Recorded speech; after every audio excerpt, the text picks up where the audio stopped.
Story time audio ബുക്സിലേക്ക് എല്ലാവർക്കും സ്വാഗതം. ജോസി വാഗമറ്റം എഴുതിയ നോവൽ ചാവുകടൽ. എൽസമ്മ ഇതിനകം എടത്വായിലുള്ള തൻ്റെ ആങ്ങളമാരെ വിളിച്ച് വിവരം അറിയിച്ചു കഴിഞ്ഞിരുന്നു. അവർ ആദ്യം എൽസമ്മയുടെ വിവരക്കേടെന്ന് പറഞ്ഞ് പരിഹസിച്ചു. പക്ഷേ ജപ്തി നടക്കാനുള്ള എല്ലാ സാധ്യതയും ഉണ്ടെന്ന് എൽസമ്മ തറപ്പിച്ച് പറഞ്ഞു. ജപ്തി നോട്ടീസുകളുടെ ഫോട്ടോ എടുത്ത് വാട്സപ്പിൽ അയച്ചു കൊടുത്തു. ആങ്ങളമാർ എത്രയും പെട്ടെന്ന് എത്തിക്കൊള്ളാമെന്ന് എൽസമ്മയ്ക്ക് ഉറപ്പു നൽകി. ജപ്തി നടപടിക്കുള്ള എന്തെങ്കിലും നീക്കങ്ങൾ നടക്കുന്നുണ്ടെങ്കിൽ അപ്പോൾ തന്നെ വിവരമറിയിക്കാൻ സൈമൺ തരകൻ തൻ്റെ വിശ്വസ്തരെ ഏർപ്പാടാക്കി. ആ ഗേറ്റ് അടച്ച് പൂട്ടിയേക്ക്, സൈമൺ തരകൻ മക്കളോട് നിർദ്ദേശിച്ചു. വീടും ഗേറ്റും പൂട്ടി നമുക്കെല്ലാവർക്കും കൂടി എങ്ങോട്ടെങ്കിലും പോയാലോ? റോയി സൈമൺ അഭിപ്രായപ്പെട്ടു. വീടും ഗേറ്റും പൂട്ടിയിട്ടാലും അവർക്ക് ജപ്തി നടത്താമല്ലോ. നമ്മൾ ഇവിടെ തന്നെ വേണം. ഏതവന എൻ്റെ കോമ്പൗണ്ടിനകത്തേക്ക് കയറുന്നതെന്ന് എനിക്കൊന്ന് കാണണം. റോയി സൈമൺ പോയി ഗേറ്റ് പൂട്ടി താക്കോൽ സൈമൺ തരകൻ്റെ കയ്യിൽ കൊടുത്തു. അയാളത് പോക്കറ്റിലിട്ടു. 12 മണിയോടെ കൊച്ചിൻ ഫിനാൻസുകാരുടെ ഒരു വാഹനം ഗേറ്റിന് മുന്നിലെത്തി. പുറകിൽ മറ്റൊരു കാറിൽ വക്കീലും കോടതിയിൽ നിന്നുള്ള ആമീനും, അതിനു പിന്നിൽ ഒരു പോലീസ് ജീപ്പ്. ഗേറ്റിന് മുൻപിൽ ഇടതടവില്ലാതെ ഹോൺ ശബ്ദം മുഴങ്ങി. സൈമൺ തരകൻ ഇറങ്ങിച്ചെന്നു. കൂടെ ആൺമക്കളും ചെന്നു. കൊച്ചിൻ ഫിനാൻസിൻ്റെ പേരെഴുതിയ കാറിൽ നിന്ന് ബേബി കുരുവിളയും പാൻസും ഷർട്ടും ധരിച്ച ഉദ്യോഗസ്ഥരെന്ന് തോന്നിക്കുന്ന 3 പേരും ഇറങ്ങി. ഗേറ്റിൻ്റെ അഴികൾക്കിടയിലൂടെ സൈമൺ തരകൻ അവരെ കണ്ടു. വക്കീലും കോടതി ഉത്തരവുമായി വന്ന ഉദ്യോഗസ്ഥനും കാറിൽ നിന്നിറങ്ങി. എന്താ കാര്യം? ഗേറ്റിന് പുറത്തുനിന്ന് സൈമൺ തരകൻ ചോദിച്ചു. ഈ വീടും സ്ഥലവും ജപ്തി ചെയ്യാൻ കോടതിയുടെ ഉത്തരവുണ്ട്, ബേബി കുരുവിള അറിയിച്ചു. എടാ കള്ള നായിൻ്റെ മോനെ, നിന്നെ എത്ര വിളിച്ചടാ ഇന്നലെയും ഇന്നുമായിട്ട്. നിന്റെ ഫോൺ ഏത് പൊത്തിനകത്ത് കൊണ്ടുപോയി ഒളിപ്പിച്ചു വെച്ചിരിക്കുകയായിരുന്നടാ ചെട്ടെ. എടാ പോക്കൃത്തരം കാണിക്കുമ്പോൾ തലേ ദിവസമെങ്കിലും പറയേണ്ട മര്യാദയില്ലേടാ തെണ്ടി. സൈമൺ തരകൻ പൊട്ടിത്തെറിച്ചു. കൂടുതലൊന്നും പറയേണ്ട ആവശ്യമില്ല. ബാങ്കിൽ അടയ്ക്കേണ്ട EMI പലതവണ മുടങ്ങി. ആദ്യം നോട്ടീസ് അയച്ചു, പിന്നെ പലതവണ രജിസ്ട്രേഡ് നോട്ടീസ് അയച്ചു, അതിനുശേഷം ജപ്തി നോട്ടീസ് അയച്ചു. അത് തന്നെ പലതവണ അയച്ചില്ലേ? അതെല്ലാം കിട്ടിയപ്പോൾ നിന്റെ മുന്നിലോട്ട് കൊണ്ടുവന്ന് കാണിച്ചില്ലേ? അപ്പോൾ നീ എന്തുവാ പറഞ്ഞത്? ഇതൊന്നും സാരമില്ല, ബാങ്കിൻ്റെ ഹെഡ് ഓഫീസിൽ നിന്നുള്ള നടപടിക്രമങ്ങൾ മാത്രമാണെന്ന്. അങ്ങനെ നോട്ടീസ് അയച്ചെന്നും വെച്ച് ഉടനെ ജപ്തിയൊന്നും ഉണ്ടാവത്തില്ലെന്ന് അല്ലേട പരട്ട തലയാ. കുറച്ച് മര്യാദയ്ക്ക് സംസാരിക്കണം, ബേബി കുരുവിള താക്കീത് നൽകി. നിന്റെ അടുത്താണോടാ മര്യാദ? തെണ്ടി ചെറ്റെ, നീയല്ലേടാ എന്നോട് ഈ ചതിയെല്ലാം ചെയ്തത്. എന്നെക്കൊണ്ട് ബോട്ട് വാങ്ങിപ്പിച്ച്, എന്നെക്കൊണ്ട് ഫാക്ടറിയും ഐസ് പ്ലാന്റും ഉണ്ടാക്കിപ്പിച്ച്, എന്നെക്കൊണ്ട് 90 ലക്ഷത്തിൻ്റെ കാറ് വാങ്ങിപ്പിച്ച്. ഞങ്ങളുടെ ബാങ്കിൻ്റെ പോളിസി അത്. ലോൺ ആവശ്യമുള്ളവരെ കണ്ടെത്തി അവർക്ക് ലോൺ കൊടുക്കുക. അത് മാറ്റാനൊന്നും എന്നെക്കൊണ്ട് പറ്റില്ല. ഞാൻ വെറും ബ്രാഞ്ച് മാനേജരാ. നീ ഏത് കോപ്പിലെ മാനേജറാണെങ്കിലും കാരക്കാട്ട് ബംഗ്ലാവിൻ്റെ ഗേറ്റ് കടക്കാമെന്ന് കരുതണ്ട. നിന്നേക്കായാലും വലിയ ബാങ്കും കോടതിയും കണ്ടിട്ടുള്ളവനാണ് സൈമൺ തരകൻ. ഒരണക്ക വക്കീലിനെയും കുറച്ച് പീറ പോലീസുകാരെയും കണ്ട സൈമൺ തരകൻ വരണ്ടു പോകുമെന്ന് നീ വിചാരിച്ചോ? ഇവന്മാരൊക്കെ എൻ്റെ ഔട്ട് ഹൗസിലെ തിന്നും കുടിച്ചും പെടുത്തും കിടന്നിട്ടുള്ളവന്മാരാ. ഹൈക്കോടതിയിൽ നിന്ന് ഇപ്പോൾ സ്റ്റേ ഓർഡർ വരും. അതുവരെ ഗേറ്റിന് പുറത്ത് നിൽക്ക്. കളി സൈമൺ തരകൻ കാണിച്ചു തരാവിടാ. ഗേറ്റിന് മുന്നിൽ ഈ ബഹളങ്ങൾ നടക്കുന്നതിനിടയിൽ വീടിൻ്റെ പിന്നാമ്പുറത്ത് കടൽക്കരയിലേക്ക് ഇറങ്ങാനുള്ള പടികൾ കയറി ഓടാമ്പലിട്ട് കിടന്ന ചെറിയ ഗേറ്റ് തുറന്ന് ശൗര്യക്കുട്ടിയും 15ഓളം ആളുകളും വീട്ടുവളപ്പിനുള്ളിൽ കടന്നു. പിൻവാതിലിൽ കൂടി കുറേ പേർ വീട്ടിനുള്ളിലേക്ക് കടക്കുന്നത് കണ്ട് വീട്ടുവേലക്കാരി അന്താളിച്ചു. മിണ്ടരുത്. ശൗര്യക്കുട്ടി ചുണ്ടത്ത് വിരൽ വെച്ച് അടയാളം കാട്ടി. ഇറങ്ങിക്കോ, ഇപ്പം ഇറങ്ങിക്കോ. വീട്ടുവേലക്കാരി അറിയാതെ വായു പൊത്തി. സിറ്റൗട്ടിൽ നിന്ന് ഗേറ്റിലെ ബഹളം കാണുകയായിരുന്നു എൽസമ്മ. ഹാളിൽ എന്തോ ബഹളം കേട്ട് അവർ തിരിഞ്ഞു നോക്കി.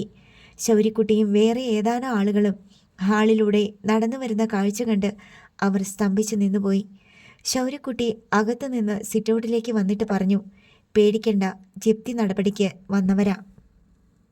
സൈമൺ തരകൻ്റെ സ്വഭാവം എനിക്കറിയാവല്ലോ, അതുകൊണ്ടാണ് ഇതിലേ വന്നത്. ഗേറ്റിൻ്റെ മുമ്പിൽ നടക്കുന്നത് ഒരു നാടകമാ. ഇതാണ് ശരിക്കിനുള്ള ജപ്തി നടപടി. ശൗര്യക്കുട്ടി സ്റ്റീലിൻ്റെ വെട്ടിത്തിളങ്ങുന്ന ഓടാമ്പലും പിത്തളയുടെ താഴും എൽസമ്മയെ കാണിച്ചു. വേറെ വാതിലുകളെല്ലാം ഞങ്ങൾ അടച്ച്, ഇനി ഇതും കൂടിയേ ഉള്ളൂ. ഇതും കൂടെ അങ്ങോട്ട് പൂട്ടാൻ പോവാണ്. അതോടെ ഞങ്ങളുടെ ജോലി തീർന്ന്. ചുറ്റികയും ആണികളുമായി രണ്ടുപേർ മുന്നോട്ട് വന്നു. കാഴ്ച ബംഗ്ലാവിലെ സിംഹത്തെ പോലെ ഗേറ്റിനിപ്പുറത്ത് അങ്ങോട്ടും ഇങ്ങോട്ടും നടക്കുകയായിരുന്നു സൈമൺ തരകൻ. സിറ്റൗട്ടിൽ നിന്ന് എൽസമ്മയുടെ വിളിയൊച്ചയും വാതിലിൽ ആണിയടിച്ച് കേട്ടുന്ന ഒച്ചയും കേട്ട് അയാൾ ബംഗ്ലാവിന് നേർക്ക് തിരിഞ്ഞു. ഗേറ്റിനപ്പുറത്തെ ആൾക്കൂട്ടത്തെ പരിഹാസത്തോടെയും അഹങ്കാരത്തോടെയും നോക്കി നിന്ന മക്കളും അപ്പോഴാണ് കണ്ടത് സിറ്റൗട്ടിൽ 10-15 ആളുകൾ. വാതിലിൽ ആണി തറയ്ക്കുന്ന ഒച്ച. എൽസമ്മ പരിഭ്രാന്തയായി സിറ്റൗട്ടിൽ നിന്ന് ഇറങ്ങി വന്നു. എന്നതാണിവിടെ? ആരൊക്കെയാണത്? അമ്പരന്ന് പോയി സൈമൺ തരകൻ തിടുക്കത്തിൽ സിറ്റൗട്ടിന് നേർക്ക് നീങ്ങി.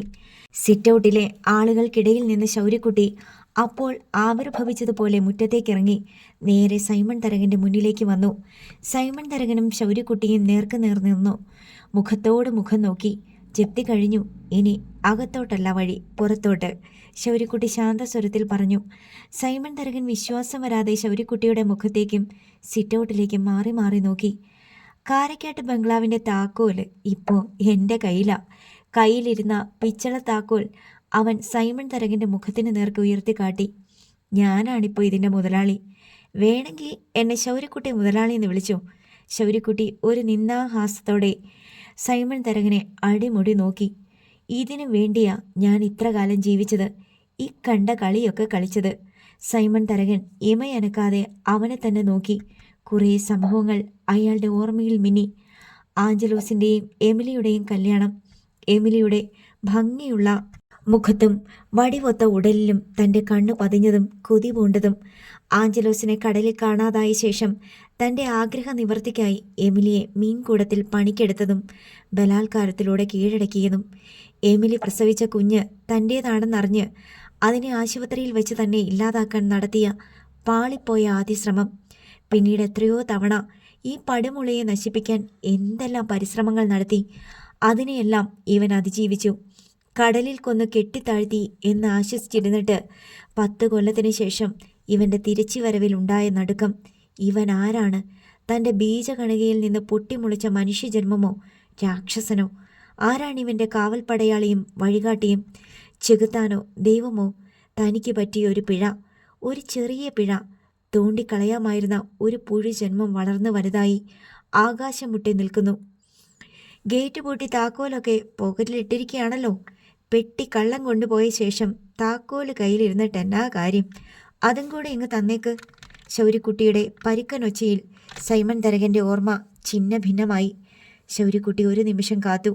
പിന്നെ നൊടിയിടയിൽ കൈ നീട്ടി പോക്കറ്റിൽ പിടിച്ചൊറ്റ വലി. പോക്കറ്റും ഷർട്ടും താഴേക്ക് കീറി. താക്കോൽ പൂഴിമണലിൽ തെറിച്ചു വീണു. ശൗര്യക്കുട്ടി താക്കോലെടുത്തു. സൈമൺ തരകൻ അമ്പരപ്പിലും ഭീതിയിലും സ്വയം നോക്കി. വെളുപ്പാൻ കാലത്ത് കണ്ട സ്വപ്നം അയാളുടെ ഓർമ്മയിൽ വന്നു. കീറിയ വസ്ത്രങ്ങൾ ധരിച്ച് ചുമലിൽ മാറാപ്പും കയ്യിൽ പിച്ചപാത്രവുമായി അയാൾ തല തിരിച്ച് തൻ്റെ മക്കളെ നോക്കി. അവർ അന്ധാളിച്ച് നിൽക്കുകയാണ്. ശൗര്യക്കുട്ടിയോട് ഏറ്റുമുട്ടാൻ അവർക്ക് ധൈര്യമില്ലെന്ന് അവരുടെ ശരീരഭാഷ വിളിച്ചു പറയുന്നുണ്ടായിരുന്നു. സിറ്റൗട്ടിന് നേർക്ക് നടക്കാൻ ഭാവിച്ച സൈമൺ തരകനെ കൈ വിലങ്ങനെ നീട്ടി ശൗര്യക്കുട്ടി തടഞ്ഞു. പറഞ്ഞാൽ മനസ്സിലാവത്തില്ലേ? പുറത്തോട്ട്. അവൻ ഗേറ്റിന് നേർക്ക് കൈ ചൂണ്ടി. സൈമൺ തരകനെ അപമാനത്തിൻ്റെ വഴുവഴുത്ത ചളി വന്ന് പൊതിഞ്ഞു. ഉടുതണിയല്ലാതെ കൈവശം ഒന്നുമില്ല. ഷർട്ട് കീറിപ്പോയിരിക്കുന്നു. ശൗര്യക്കുട്ടി താക്കോൽ കൊണ്ടുചെന്ന് ഗേറ്റിൻ്റെ താഴെ തുറന്നു. അലങ്കാരപ്പണികളും അഴികളുമുള്ള വലിയ ഇരുമ്പ് പാളികൾ മലർക്കയെ തുറന്നിട്ടു. ഗേറ്റിന് മുമ്പിൽ നിർത്തിയിട്ടിരുന്ന ബാങ്കിൻ്റെ വാഹനം വീട്ടുവളപ്പിലേക്ക് കയറി. പുറകെ വക്കീലും കോടതി ഉദ്യോഗസ്ഥൻ്റെ വേഷം കെട്ടിയ ആളും കയറിയ കാർ. അതിനു പിന്നിൽ പോലീസ് ജീപ്പ്. എന്താണ് സംഭവിക്കുന്നതെന്നറിയാതെ സൈമൺ തരകൻ്റെ മക്കൾ പകച്ചു നിൽക്കുകയാണ്. ശൗര്യക്കുട്ടിക്ക് എന്താണ് തങ്ങളുടെ വീട്ടിൽ കാര്യം എന്നവർക്ക് മനസ്സിലാകുന്നില്ല. തകർന്നു നിൽക്കുന്ന ഭർത്താവിൻ്റെ അടുത്തേക്ക് ചെന്ന് എൽസമ്മയും അതേ ചോദ്യം തന്നെ ചോദിച്ചു. ഇവൻ എന്നാ ഇവിടെ കാര്യം? ബാങ്കുകാരല്ലേ ജപ്തി ചെയ്യണത്? ബേബി കുരുവിള സൈമൺ തരകൻ്റെ അടുത്തേക്ക് വന്നു. എനിക്ക് വേറൊന്നും ചെയ്യാനില്ലായിരുന്നു സൈമൺ മുതലാളി. മുതലാളി എന്ന സംബോധന കേട്ട് സൈമൺ തരകന് തന്നോട് തന്നെ അവജ്ഞ തോന്നി. ശൗര്യക്കുട്ടിയുടെയാ ബാങ്ക്. ശൗര്യക്കുട്ടി തന്നെയാ ബാങ്കിൻ്റെ ഹെഡ് ഓഫീസ്. ഞാൻ അവൻ്റെ ശമ്പളക്കാരനാ. സൈമൺ തരകനും എൽസമ്മയ്ക്കും കാര്യം വ്യക്തമായി.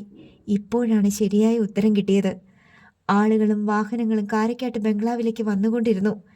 ആൻ്റപ്പനും ജോമോനും പീറ്ററും കയറിയ കാർ, കുഞ്ഞനെയും എമിലിയും ഡെന്നിച്ചനും ഷീബയും വിൻസിയും എബിയും കയറിയ കാർ, ശൗര്യക്കുട്ടിയുടെ ബോട്ടുകളിലും വള്ളങ്ങളിലും ജോലി ചെയ്യുന്നവർ കയറിയ പിക്കപ്പുകളും ടെമ്പോ ട്രാവലറുകളും, വാഹനങ്ങളെ കൊണ്ട് തന്നെ കാരക്കാട്ട് ബംഗ്ലാവിൻ്റെ വിശാലമായ വളപ്പ് നിറഞ്ഞു.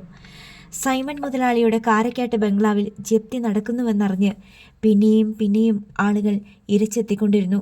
ഒടുവിൽ വാഹനങ്ങൾക്ക് വരാൻ കഴിയാത്ത വിധം ബംഗ്ലാവിൻ്റെ ഗേറ്റിൽ നിന്ന് റോഡ് വരെ ഇരുവശത്തും ചുവന്ന ഇഷ്ടിക പാകിയ പാതയും ജനങ്ങളെ കൊണ്ട് തിങ്ങി നിറഞ്ഞു. ഒടുവിൽ എടത്തുവായിൽ നിന്ന് എൽസമ്മയുടെ ആങ്ങളമാരും എത്തിച്ചേർന്നു. കരപ്രമാണിമാരും സൈമൺ തരകൻ്റെ ചാർച്ചക്കാരായ ചില ആളുകളും സമർശീർഷരായ ചില സുഹൃത്തുക്കളും കാരക്കാട്ട് ബംഗ്ലാവിനുള്ളിൽ അങ്ങിങ്ങ് മാറി നിന്നുകൊണ്ട് ചില കൂടിയാലോചനകൾ നടത്തുന്നുണ്ടായിരുന്നു. എങ്ങനെയെങ്കിലും ജപ്തിയിൽ നിന്ന് കാരക്കാട്ട് ബംഗ്ലാവ് രക്ഷിക്കാൻ കഴിയുമോ എന്നാണ് ആലോചന. എല്ലാവരും കൂടി കുറച്ച് പണം സമാഹരിച്ച് ബാങ്കിലടച്ചാൽ തൽക്കാലത്തേക്ക് ബാങ്കുകാരെ പിന്തിരിപ്പിക്കാൻ പറ്റില്ലേ എന്ന് ചിലർ അഭിപ്രായം പറഞ്ഞു.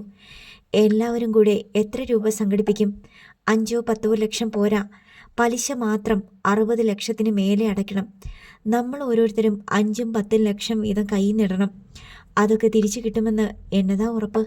പിന്നെയും പലിശയും കടവും വളരുമല്ലേ മാസം തോറും. തിരിച്ചടയ്ക്കാൻ സൈമൺ ചേട്ടൻ്റെ കയ്യിൽ വല്ല കൂറയുണ്ടോ? ഇല്ലല്ലോ. പുന്നപ്ര ചള്ളിക്കടപ്പുറത്തെ തരകനായ വർഗീസ് പറഞ്ഞു. എന്തൊക്കെ പറഞ്ഞാലും ഇത് വല്ലാത്ത നാണക്കേടല്ലേ? എങ്ങനെയെങ്കിലും ജപ്തി ഒഴിവാക്കിയെടുത്തിട്ട് ഈ ബംഗ്ലാവും പുരയിടവും കൂടി വിറ്റാലും വേണ്ടില്ല. മാനക്കേട് ഒഴിവാകുമല്ലോ. ഇത് മാത്രമല്ലല്ലോ, ഒന്നാം തരം തെങ്ങും പറമ്പില്ലേ വിൽക്കാൻ? കാരക്കാട്ട് അഗസ്റ്റിൻ സാർ ചോദിച്ചു. അതൊക്കെ കടലിൽ കയറി കിടക്കാണ് എന്ന് മാത്രമല്ല, പഴയ വിലയൊന്നും കിട്ടത്തില്ലെന്ന്. 4-5 വർഷം മുമ്പ് ഗുജറാത്തിൽ നിന്ന് വന്ന മാർവാടികൾ ആ തെങ്ങും പറമ്പിന് കോടിക്കണക്കിന് രൂപ വില പറഞ്ഞതാണ്. അവർക്ക് റിസോർട്ട് ഉണ്ടാക്കാൻ വേണ്ടി. സൈമൺ ചേട്ടൻ കൊടുത്തില്ല, അതിലും കൂടുതൽ വില പറഞ്ഞുകൊണ്ടിരുന്നു. മിടുക്കന്മാരൊക്കെ പൊന്നും വിലയ്ക്ക് കൊടുത്ത് കാശ് വാങ്ങി ബാങ്കിലിട്ടു. വർഗീസ് തരകൻ പറഞ്ഞു. അതിനിപ്പം ഇനിയാണെങ്കിലും കൊടുക്കാവല്ലോ, അഗസ്റ്റിൻ സാർ അഭിപ്രായപ്പെട്ടു. ഇനി ആർക്ക് വേണം? തീരദേശ നിയമം വന്നില്ലേ? കടപ്പുറത്ത് നിർമ്മാണം വല്ലതും നടക്കുമോ? അതോടെ കടപ്പുറം ഭൂമിയുടെ വില പോയില്ലേ?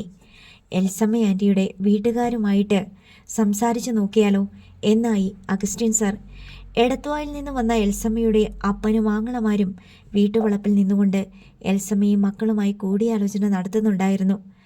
അഗസ്റ്റിൻ സാറും മാത്തുക്കുട്ടിയും കൂടി അങ്ങോട്ട് ചെന്ന് അവരോടൊപ്പം കൂടി എന്തെങ്കിലും പരിഹാരമുണ്ടോ എന്ന് ആരാഞ്ഞു. എന്ത് പരിഹാരമാ? കടം തീർത്തടയ്ക്കണം. എൽസമ്മയുടെ അപ്പൻ ചാണ്ടിച്ചൻ പറഞ്ഞു. ബാങ്കിൻ്റെ കടം തീർത്തടയ്ക്കണം. ജപ്തി കഴിഞ്ഞു. ഇനി നീക്കുപോക്കൊന്നും നടക്കില്ല. കുറച്ചു മുമ്പേ പറഞ്ഞിരുന്നെങ്കിൽ ഹൈക്കോടതി പോയി സ്റ്റേ ഓർഡർ വാങ്ങാമായിരുന്നു. ഇനിയിപ്പം അതും പറ്റത്തില്ല. ബാങ്കുകാർക്ക് കാരക്കാട് ബംഗ്ലാവ് പുഴുങ്ങി തിന്നാനൊന്നും പറ്റത്തില്ലല്ലോ, അഗസ്റ്റിൻ സാർ പറഞ്ഞു. അവർക്ക് മുതലും പലിശയും കിട്ടണമെങ്കിൽ ഇത് ലേലം ചെയ്ത് വിൽക്കണം. ആ ലേല നടപടിക്ക് ഒരു സ്റ്റേ ഓർഡർ കൊണ്ടുവരാൻ പറ്റില്ലേ? ബാങ്കുകാർക്ക് വിൽക്കാൻ മനസ്സില്ലെങ്കിലോ? ചാണ്ടിച്ചൻ ചോദിച്ചു. പിന്നെ അവരിതെന്നാ ചെയ്യാനാ?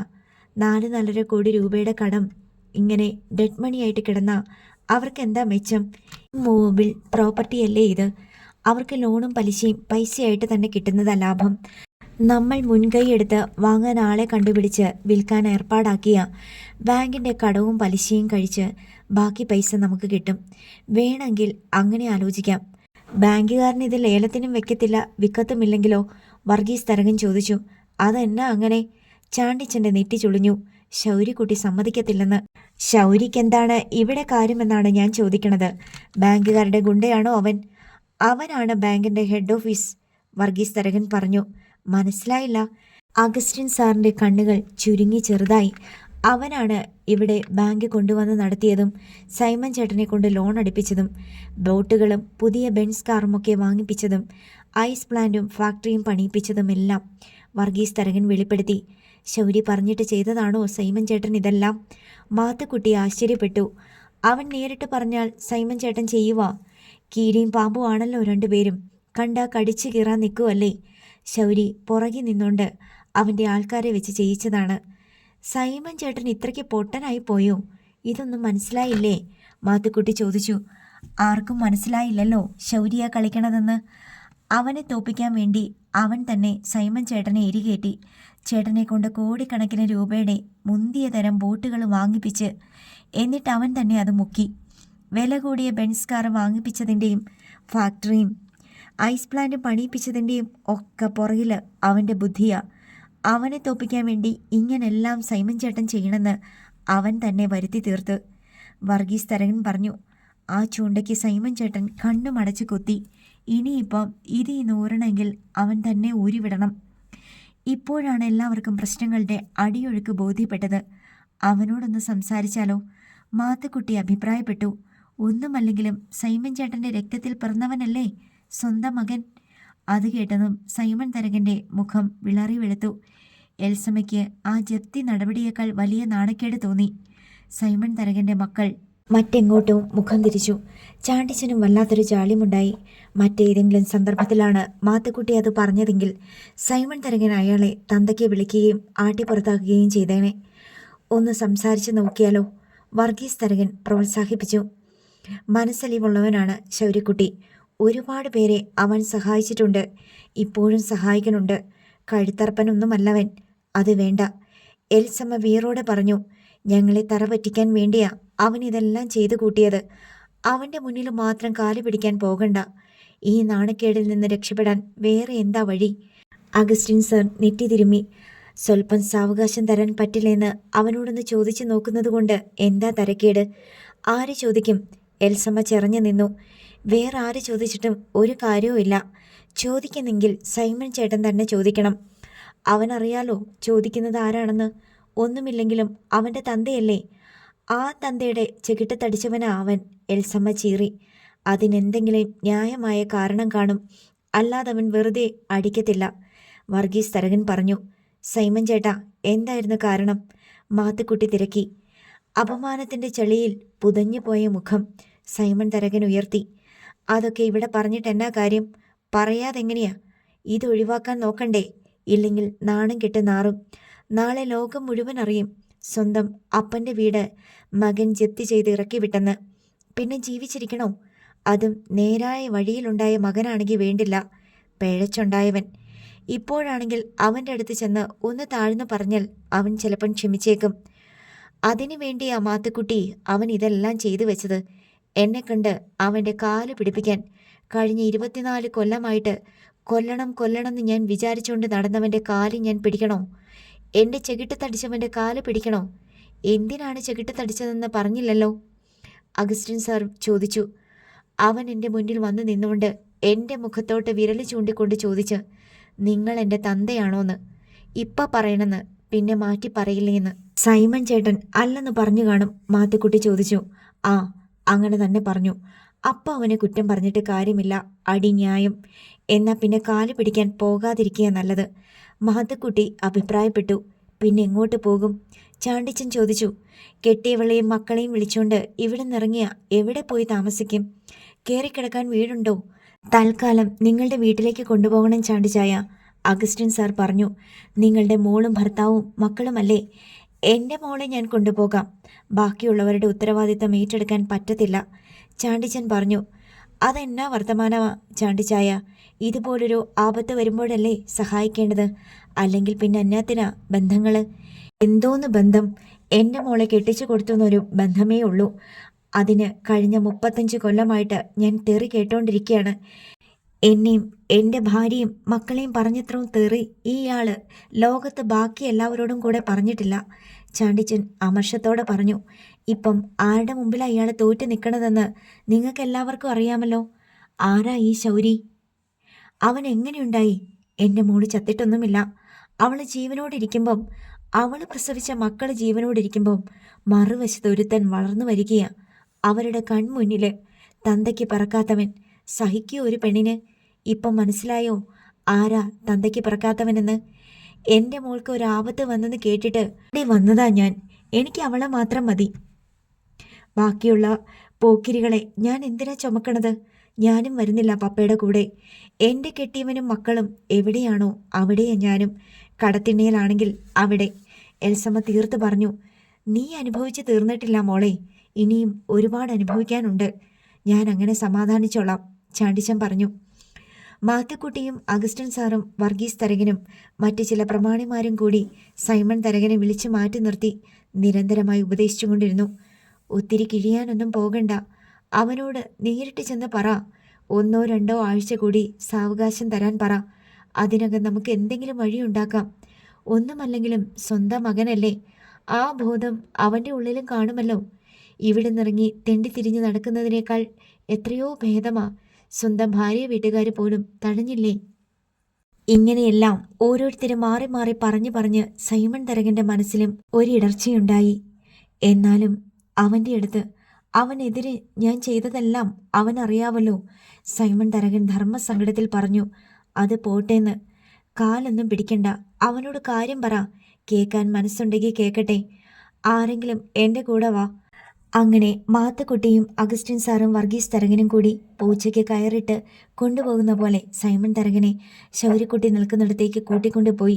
ആളുകൾ ചുറ്റും കൂടുന്നതിന് മുമ്പ് പെട്ടെന്ന് കാര്യം പറഞ്ഞേക്കണം, മാത്തുക്കുട്ടി നിർദ്ദേശിച്ചു. ശൗരി അഡ്വക്കേറ്റും ബേബി കുരുവിളയുമായി സംസാരിച്ചുകൊണ്ട് മുറ്റത്തിൻ്റെ നടുക്ക് തന്നെ നിൽപ്പുണ്ടായിരുന്നു. സൈമൺ തരകനും കൂട്ടരും അവൻ്റെ മുന്നിലെത്തി. സൈമൺ ചേട്ടന് ശൗര്യക്കുട്ടിയോട് എന്തോ പറയാനുണ്ടെന്ന് മാത്തുക്കുട്ടി അറിയിച്ചു. ശൗരി സൈമൺ തരകനെ സൂക്ഷിച്ചു നോക്കി. പല ചിത്രങ്ങൾ നിറവും വ്യക്തതയും നഷ്ടപ്പെട്ട് അവൻ്റെ ഓർമ്മയിൽ മങ്ങി മറഞ്ഞു. പറ സൈമൺ ചേട്ടാ. മാത്തുക്കുട്ടി സൈമൺ തരകൻ്റെ കൈമുട്ടിൽ തോണ്ടി. സൈമൺ തരകൻ ശൗരിയെ നോക്കി. നിനക്ക് ഈ വീടും പുരയിടവും വേണമെങ്കിൽ എടുത്തോ, അതിനൊരു വിലയിട്ടിട്ട് കടം കിഴിച്ച് ബാക്കി ഇങ്ങ് തന്നാൽ മതി. ഞാനിത് വിൽക്കാൻ ഉദ്ദേശിക്കുന്നില്ല, ശൗര്യക്കുട്ടി പറഞ്ഞു. ബാക്കിയൊന്നും തരാനും ഉദ്ദേശിക്കുന്നില്ല. ഇതിങ്ങനെ തന്നെ എൻ്റെ കയ്യിൽ വെച്ചുകൊണ്ടിരിക്കാനാണ് എൻ്റെ താല്പര്യം. അങ്ങനെ പറ്റത്തില്ലല്ലോ. ജപ്തി ചെയ്ത വസ്തു ലേലത്തിന് വെക്കണ്ടേ? സൈമൺ തരകൻ ചോദിച്ചു. പറ്റത്തില്ലെന്ന് പറയണ്ട, എന്നെ കൊണ്ട് പറ്റും. ഞാനിത് ലേലത്തിന് വെക്കണില്ല. ശൗര്യക്കുട്ടി, എന്തെങ്കിലും ഒരു ഇളവ് ചെയ്തു കൊടുക്ക്. അന്യനല്ലല്ലോ. കുറച്ച് ദിവസം കൂടി അവധി നീട്ടിക്കൊടുത്തുകൂടെ? ജപ്തിന്ന് തൽക്കാലം ഒരു ഒഴിവ്, മാത്തുക്കുട്ടി അപേക്ഷാസ്വരത്തിൽ പറഞ്ഞു. ജപ്തി കഴിഞ്ഞു. ഇനി അതിന് മാറ്റമൊന്നും വരുത്താൻ പറ്റത്തില്ല. പിന്നെ ഇവിടെ താമസിപ്പിക്കുന്ന കാര്യം അതൊട്ടും പറ്റത്തില്ല. ഞാൻ എന്തിനാ ഇവരെയൊക്കെ ഇവിടെ താമസിപ്പിക്കണത്? ഇവരെൻ്റെ ആരാ? ശൗരിയും സൈമൺ തരകനും തമ്മിൽ സംസാരിക്കുകയാണെന്ന് കണ്ട് ആളുകൾ അവർക്ക് ചുറ്റും വന്ന് കൂടിക്കൊണ്ടിരുന്നു. സൈമൺ ചേട്ടൻ നിന്റെ ആരാണെന്ന് നിനക്കും അറിയാം, നീ സൈമൺ ചേട്ടൻ്റെ ആരാണെന്ന് സൈമൺ ചേട്ടനും അറിയാം. വെറുതെ എന്തിനാ പല്ലിട കുത്തി മണപ്പിക്കുന്നേ? എന്നാ ഇയാൾ പറയട്ടെ ഞാൻ ആരാണെന്ന്. ശൗരിയുടെ ഒച്ചയുയർന്നു. താൻ പറയടോ, താൻ എൻ്റെ ആരാ? ആ ചോദ്യം വീണതോടെ ആൾക്കൂട്ടം നിശബ്ദമായി. എല്ലാവരും സൈമൺ തരകനെ നോക്കി. അല്ലെങ്കിൽ വേണ്ട, ഞാൻ തൻ്റെ ആരാ? സൈമൺ തരകൻ്റെ മുഖം പതിയെ താണു. അയാൾ മെല്ലെ തിരിഞ്ഞു. ശൗര്യക്കുട്ടിയുടെ ചോദ്യത്തിന് ഉത്തരമുണ്ടായില്ല. സൈമൺ തരകൻ തിരിഞ്ഞു നടന്നു. എൽസമ്മയും മക്കളും നിൽക്കുന്നിടത്തേക്ക് വന്നു. പോകാം, അയാൾ പറഞ്ഞു. എങ്ങോട്ടെന്ന് ആരും ചോദിച്ചില്ല. സൈമൺ തരകൻ മുൻപേ നടന്ന് കാരക്കാട്ട് ബംഗ്ലാവിൻ്റെ വളപ്പിനപ്പുറം കടന്നു. പിറകെ എൽസമ്മ. ചാണ്ടിച്ചൻ എൽസമ്മയെ വിളിച്ച് തൻ്റെ കൂടെ വരാൻ പറഞ്ഞെങ്കിലും അവർ ഭർത്താവിൻ്റെ കാലടികളെ പിന്തുടർന്ന് നടന്നുപോയി. പിന്നാലെ മറ്റുള്ളവരും. ശൗര്യയോട് കാരക്കാട്ട് ബംഗ്ലാവിലെ വീട്ടുപകരണങ്ങളും കുടുംബാംഗങ്ങളുടെ വസ്ത്രങ്ങൾ, രേഖകൾ, ആഭരണങ്ങൾ, വാഹനങ്ങൾ എന്നിവയും വിട്ടു നൽകണമെന്ന് വാദിക്കുകയായിരുന്നു എൽസമ്മയുടെ ആങ്ങളമാർ.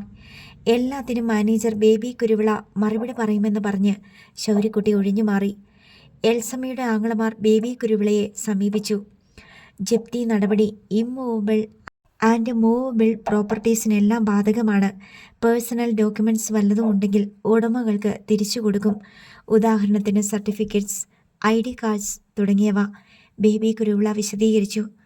ബാങ്കിൻ്റെ ആളുകൾ ഒഴികെയുള്ളവരെല്ലാം കോമ്പൗണ്ട് വിട്ടു പോകണം എന്ന് പറഞ്ഞ് ശൗര്യക്കുട്ടിയുടെ ആളുകൾ ആൾക്കൂട്ടത്തെ വീട്ടുവളപ്പിനുള്ളിൽ നിന്ന് ഒഴിപ്പിക്കാനുള്ള ശ്രമം തുടങ്ങി.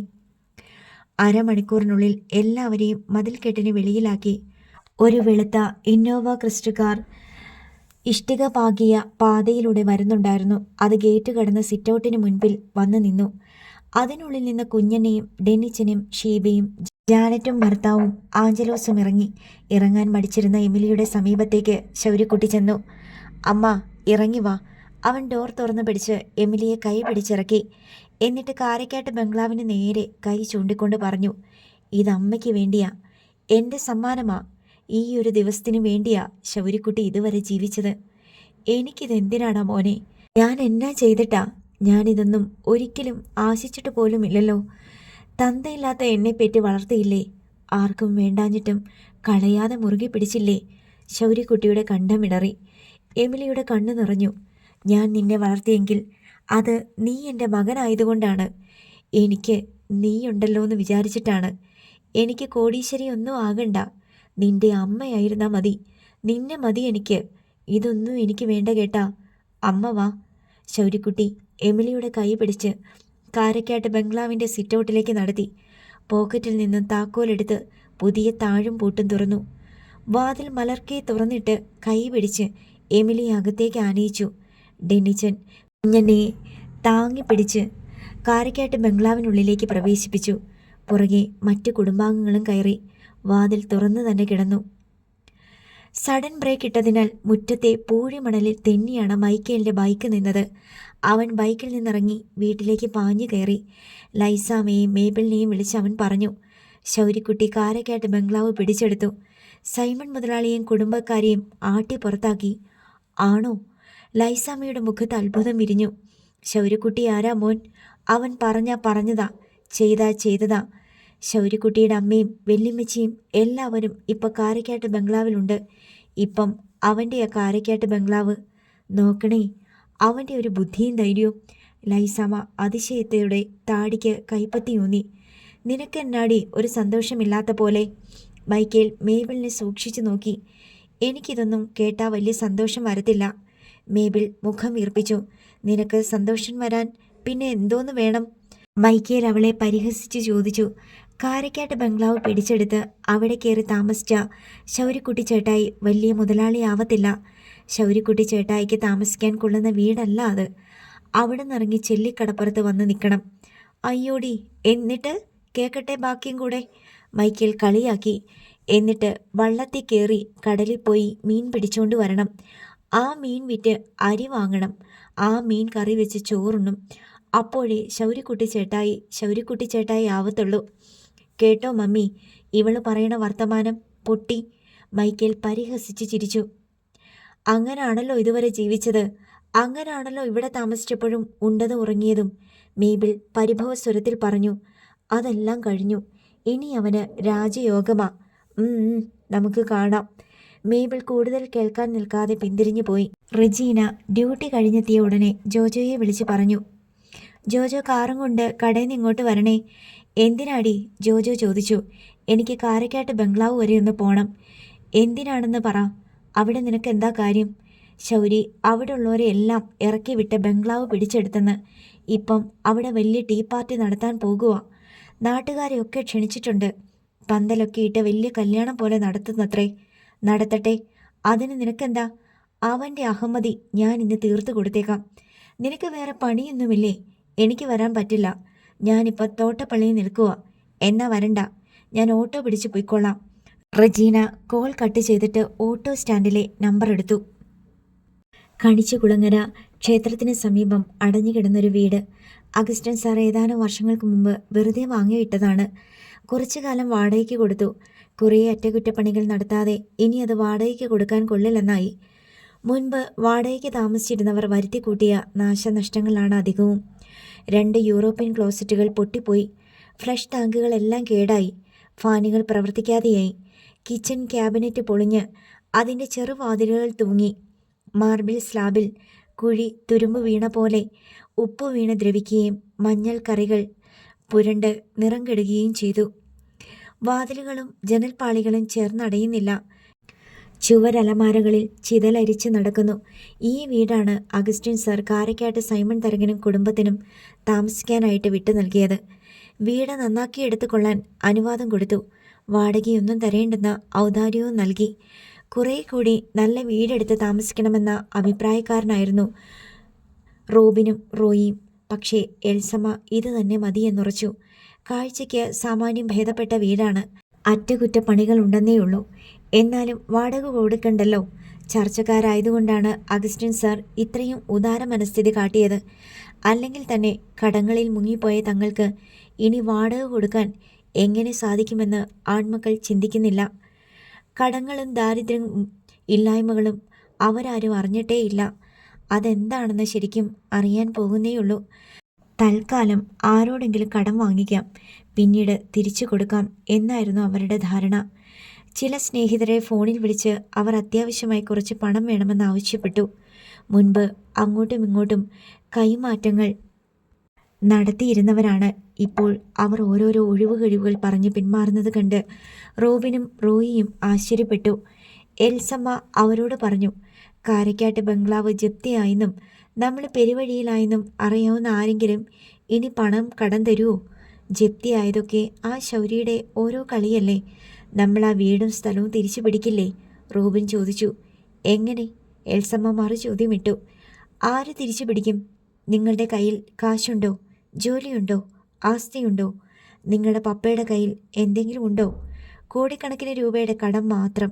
സ്വർണ്ണക്കരണ്ടിയുമായി ജനിച്ചു വളർന്ന ആൺമക്കൾക്ക് തങ്ങൾ അകപ്പെട്ടിരിക്കുന്ന വിപത്തിൻ്റെ ആഴവും വ്യാപ്തിയും അപ്പോഴും മനസ്സിലായില്ല. കാരക്കാട്ട് ബംഗ്ലാവിലേക്ക് ആളുകൾ ഓട്ടോയിലും ബൈക്കിലും സൈക്കിളിലുമൊക്കെ എത്തിക്കൊണ്ടിരുന്നു. ചെല്ലിക്കടപ്പുറത്തെ സാധാരണക്കാരായ മനുഷ്യരാണ് വന്നു ചേരുന്നത്. മുതലാളിമാരെ ആരെയും ശൗര്യക്കുട്ടി ക്ഷണിച്ചിട്ടില്ല.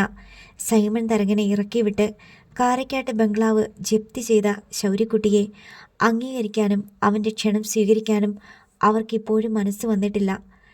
ലൈസാമ്മയെയും മൈക്കിളിനെയും മേബിളിനെയും കൂട്ടിക്കൊണ്ടുവരാൻ ശൗര്യക്കുട്ടി കാർ അയച്ചിട്ടുണ്ടായിരുന്നു. അവർ എത്തിച്ചേർന്നു കഴിഞ്ഞു.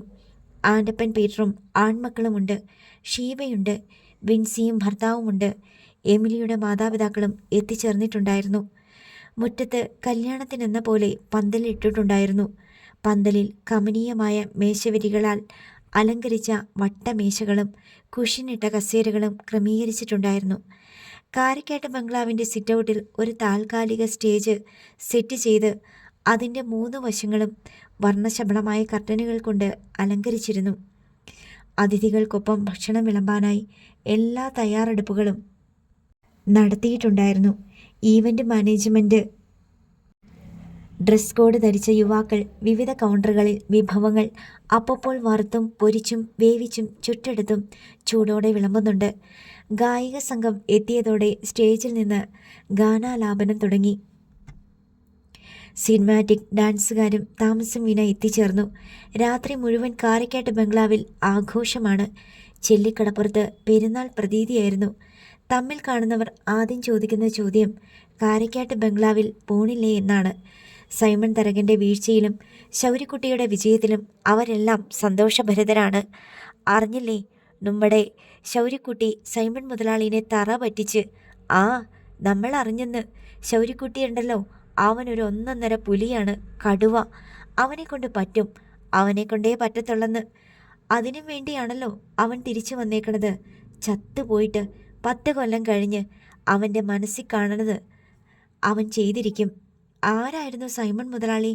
അയാൾ കാരക്കാട്ട് ബംഗ്ലാവിൽ നിന്ന് അടിച്ചിറക്കി ആ ബംഗ്ലാവ് സ്വന്തമാക്കണമെങ്കിൽ ശൗര്യക്കുട്ടീൻ്റെ കലിപ്പ എന്തൊരു കലിപ്പ! അയാൾക്ക് അത് തന്നെ വരണം. നമ്മളെയൊക്കെ കുറേ കഷ്ടപ്പെടുത്തിയിട്ടുണ്ട്. മാതാവ് കൊടുത്ത ശിക്ഷയാ. എല്ലാത്തിനും കണക്കുണ്ടെന്നും അത് തീർത്തിട്ടേ പോകാനൊക്കത്തുള്ളെന്നും മനസ്സിലാക്കിക്കോ. അയാളുടെ സ്വന്തം മകനാണെന്ന് അറിയാമായിട്ടും കൂടിയല്ലേ അയാൾ അവനെ ചെല്ലിക്കടപ്പുറത്തിട്ട് ചവിട്ടി തേച്ചത്. ഇള മനസ്സ് നൊന്താ പിന്നെ തീയ. എന്നാലും അവന് സമ്മതിക്കണം കേട്ടോ. കാരക്കാട്ട് ബംഗ്ലാവിൽ നിന്ന് അയാളെ പടിയിറക്കി വിടണമെങ്കിൽ അവൻ എന്തൊക്കെ കളി കളിച്ച് കാണും. അവൻ്റെ തലയുണ്ടല്ലോ, ഒരു അസാധ്യ തലയാ. സൈമൺ മുതലാളീൻ്റെ അല്ലേ വിത്ത്. ഇങ്ങനെ പോയി ചെല്ലിക്കടപ്പുറത്തുകാരുടെ ആശ്ചര്യ പ്രതികരണങ്ങൾ. അടുത്ത ഭാഗം നാളെ.